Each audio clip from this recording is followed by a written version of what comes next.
Welcome to Kitchen Magic with Brandy. So today we are going to be doing steak au poivre with just a salad and croissants. Now the croissants, I just get the dough from the grocery store and roll them up. I'm not doing any kind of fancy croissants. But I will teach you how to make a good steak and how to make homemade au poivre sauce. So first thing we need to do is we take our steaks out. And guys, these are not fancy expensive steaks. These are not ribeyes. These are not, sirloins. These are just standard, or they're not New York strips. These are just standard sirloins. Okay, family pack. I like to use Uncle Chris's gourmet seasoning.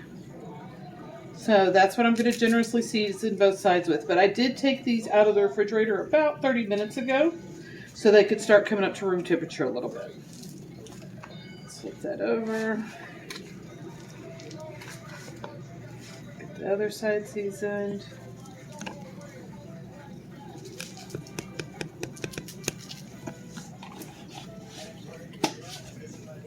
We're going to put our pan on a medium-high heat and let it start warming up.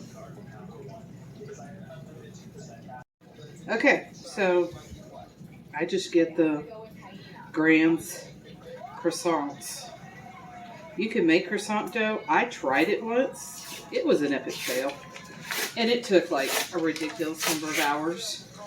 So considering how easy this is, I just do this because so much simpler. And you just take them and you roll them up.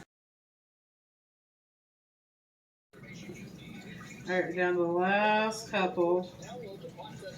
And then you put it in a preheated oven of 350 degrees for 12 to 15 minutes. I usually set my timer for 12. Especially when I'm making something like this that goes with supper, because I'm usually busy doing something else, and that way it gives me a few minutes of grace period if I need it for getting to the oven.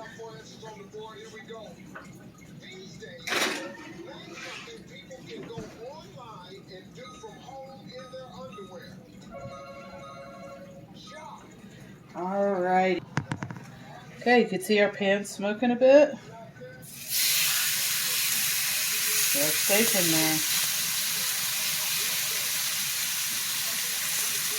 Now you should cook your steaks about 3 minutes on each side for this thickness. If you're doing a particularly thick steak, you probably want to do about 4 minutes each side in order to get that beautiful medium rare temperature, which is what we are looking for. But just set it on there and leave it. Don't touch it, because if you touch it and you keep moving it around and stuff, you're not going to get that pretty crust. So set it and forget it. Alrighty. See that pretty crust? We're going to go ahead and move it all the way over to the edge so that we can start our other one. Okay, while our steak is cooking, I'm going to make our salad. I just get the garden salad vegetable blend. Throw enough in there for a few salads. A couple of my kids don't even eat salads, so we're going to put a couple of green onions. Okay. Take those, toss them in there. Just going to get some cherry tomatoes.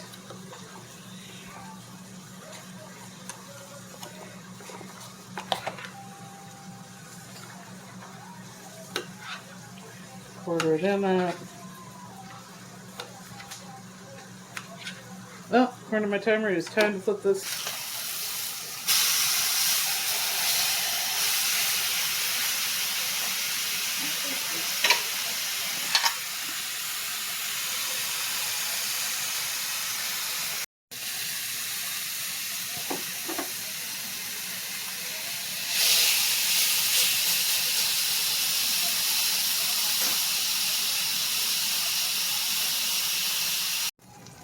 Okay, so we're going to turn this down to a medium-low heat, just a little bit below medium, because we're actually going to use this to make our au poivre sauce because we want all of those good drippings.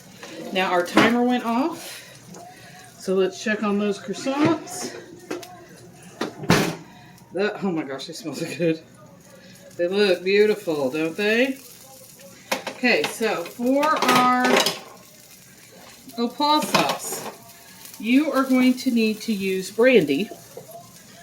This one right here is the favorite brandy that I use. It's the Paul Mason brandy. It's also the one that my husband likes the best. We are going to need half a cup of brandy.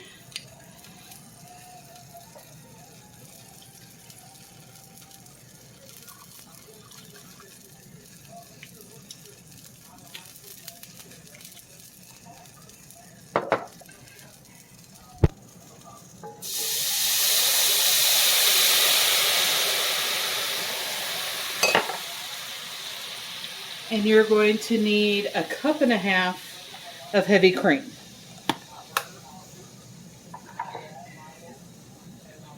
But I usually let that brandy cook down a little bit, make sure that we cook all that alcohol off before I add my heavy cream.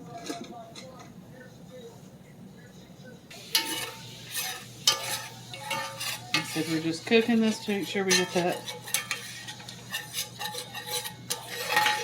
alcohol cooked off of it. Should be kind of thick.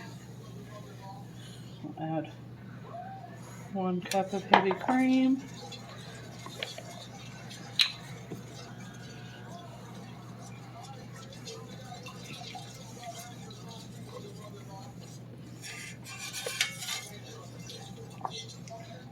And a half.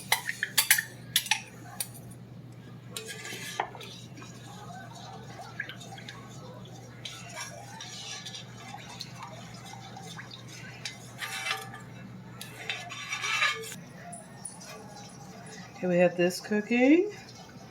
You're supposed to salt it to taste. I prefer to use garlic salt versus just regular salt. All the au poivre recipes just call for regular salt. I think it's better with a little bit of garlic in it, personally.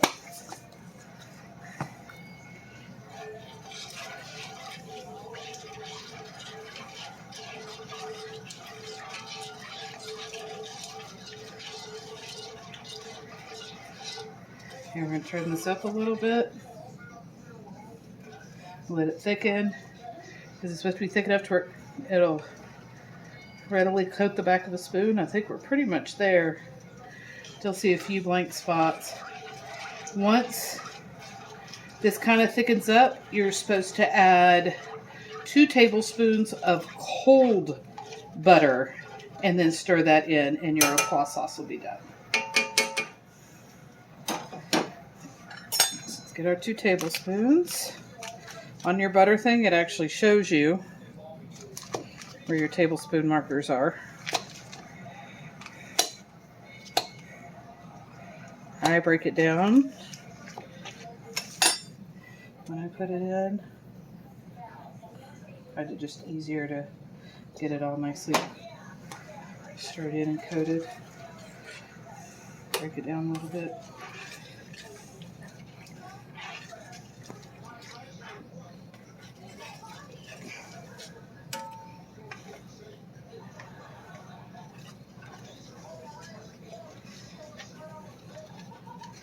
And this is your beautiful au poivre sauce to go with your steak.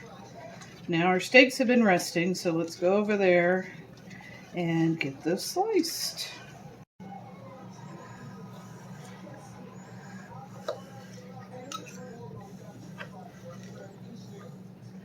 See that pretty medium rare? That's actually closer to medium on that end. That's our thinner steak. There we go. And see how the juices aren't running anywhere? We don't have big giant pools of fluid on here. That is because we let it rest properly, so the juice is redistributed throughout your steak. So I'm going to get this sliced up. We will get everything plated, and then I will show you the end results.